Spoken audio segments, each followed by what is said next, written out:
Yang pertama, pengertian belajar menurut teori sibernetik. Menurut teori sibernetik, belajar adalah pengolahan informasi. Teori pemrosesan informasi.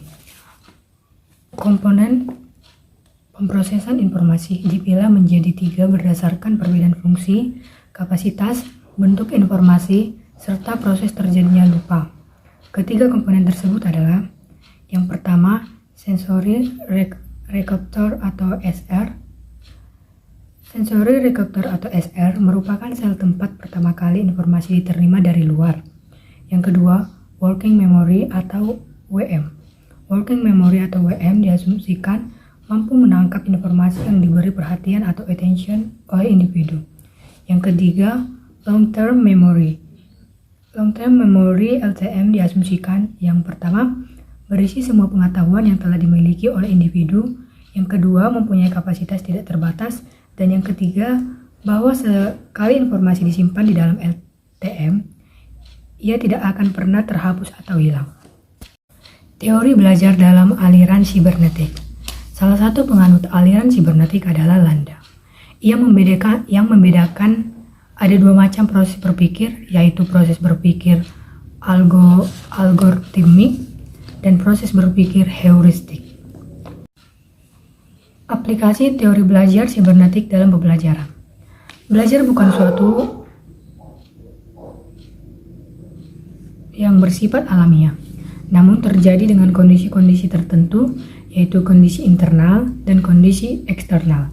Kondisi internal beserta didik yang mempengaruhi proses belajar melalui proses pengolahan informasi, dan yang sangat penting untuk diperhatikan oleh seorang guru dalam mengelola pembelajaran antara lain: motivasi, perhatian, persepsi, ingatan, retensi, dan transfer. Yang pertama itu motivasi. Motivasi berperan sebagai tenaga pendorong yang menyebabkan adanya tingkah laku ke arah tujuan tertentu. Yang kedua, perhatian. Perhatian merupakan strategi kognitif untuk menerima dan memilih stimulus yang relevan untuk diproses lebih lanjut di antara sekian banyak stimulus yang datang dari luar. Yang keempat, persepsi. Persepsi merupakan proses yang bersifat kompleks yang menyebabkan orang dapat menerima atau meringkas informasi yang diperoleh dari lingkungannya. Yang kelima, ingatan. Ingatan adalah suatu sistem aktif yang menerima, menyimpan, dan mengeluarkan kembali yang telah diterima seseorang. 6. Retensi.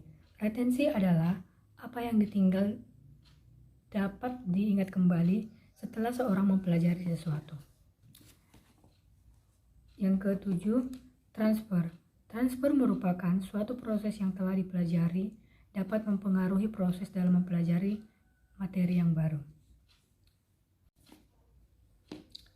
Model pembelajaran kooperatif atau cooperative learning. Dalam mengajar kooperatif, guru memberikan stimulus berupa kuis dan pertanyaan-pertanyaan sebagai kemampuan persyaratan siswa sebagai siswa aktif berpikir. Yang kedua, model pembelajaran open-ended. Tujuan dari pembelajaran open-ended menurut Nodah ialah untuk membantu mengembangkan kegiatan kreatif dan pola pikir matematis siswa melalui problem solving. Kelebihan teori belajar sibernetik yaitu: 1. Cara berpikir yang berorientasi pada proses lebih menonjol. Yang kedua, penyajian pengetahuan memenuhi aspek ekonomi. Yang ketiga, kapasitas belajar dapat disajikan dengan lengkap. Yang keempat, adanya keterarahan seluruh kegiatan belajar kepada tujuan yang ingin dicapai. Yang kelima, adanya transfer belajar pada lingkungan kehidupan yang sesungguhnya. Yang keenam, kontrol belajar memungkinkan belajar sesuai dengan irama masing-masing individu.